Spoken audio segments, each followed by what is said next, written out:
Cockroach के कई रूप पिछले 1 महीने में लगातार एक्सपोज हो चुके हैं। अब वो चाहे राष्ट्र विरोधी वाला उनका चेहरा हो या फिर विदेशी फंडिंग वाला चेहरा हो, लेकिन अब कॉकरोच जनता पार्टी का ठग स्वरूप भी सबके सामने आ चुका है। सवाल ये उठ रहा है कि क्या कॉकरोच जनता पार्टी के सदस्य देश के लोगों के साथ ठगी करके उस पैसे को देश विरोधी आंदोलन में खर्च कर रहे थे?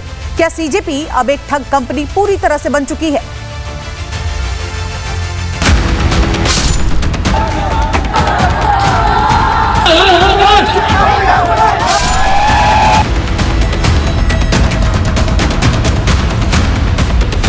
ये कोई मामूली तस्वीर नहीं बल्कि दीपके गैंग की राष्ट्र विरोधी साजिश का काला चिट्ठा है।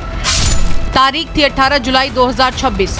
अभिजीत दीपके अपने गैंग के साथ जंतर मंतर पर मौजूद था और तभी एक महिला आती है और अभिजीत दीपके के मुंह पर कालिक पोत देती है, यानी स्याही फेंक देती है।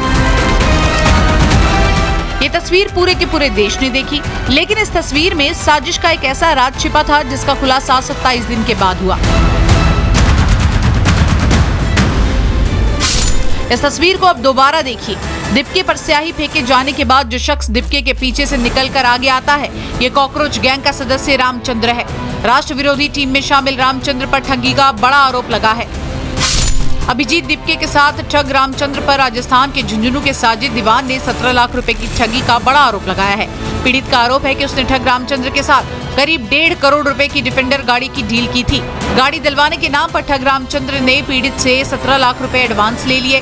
पैसे देने के बाद ना तो कार दी और ना ही बार बार मांगने पर रकम लौटाई। रामचंद्र अपनी company Avyan automotive private limited के नाम से ग्रेटर नोएडा में पुराने और नए वाहनों की खरीद फरोख्त करता है। 17 लाख की ठगी में झुंझुनू पुलिस रामचंद्र को तलाश कर रही थी। दीपके गैंग ठग रामचंद्र की ढाल बना हुआ था, लेकिन जब दीपके पर स्याही फेंकने का वीडियो वायरल हुआ तो दीपके के साथ खड़ा ठग रामचंद्र भी एक्सपोज हो गया। सोशल मीडिया पर वीडियो देख पीड़ित ने ठग रामचंद्र को पहचान लिया। राष्ट्र विरोधी, दंगाई, विदेशी ताकतों के बाद अब दीपके गैंग में ठग का पकड़ा जाना बड़े सवाल खड़े करता है। सवाल यह है कि क्या ठगी के पैसे का इस्तेमाल भी दिल्ली को दंगे की साजिश में झोंकने के लिए हुआ था? अब आप अभिजीत दीपके की राष्ट्र विरोधी सोच का खुलासा करने वाले मनीष ब्रह्मभट्ट से मिलिए।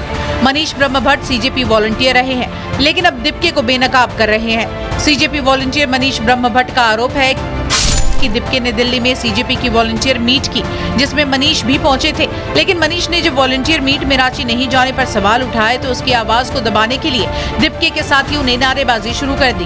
इतना ही नहीं, वॉलंटियर मीट की लोकेशन भी छिपा कर रखने के लिए कहा गया था। वॉलंटियर मीट में लोगों के फोन भी जमा कर लिए गए थे।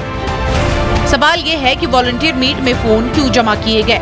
ऐसा क्या है जो दीपके गैंग देश से छिपाना चाहता है?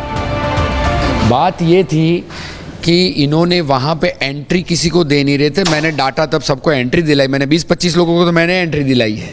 दूसरी चीज़ कि वहाँ पे ये लोग आते ही फ़ोन जब्त कर रहे थे, चिट्ठी दे रहे थे कि ये नंबर के खाने में आपका फ़ोन रखा है।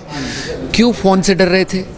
आप तो आंदोलनों में बोल रहे थे कि कहीं पे भी कुछ भी गलत हो या प्रोटेस्ट प्रेस पे या मार्च के दौरान तो रिकॉर्ड करो। दीपके गैंग के काले कारनामों की पूरी कुंडली देश के सामने एक्सपोज हो चुकी है।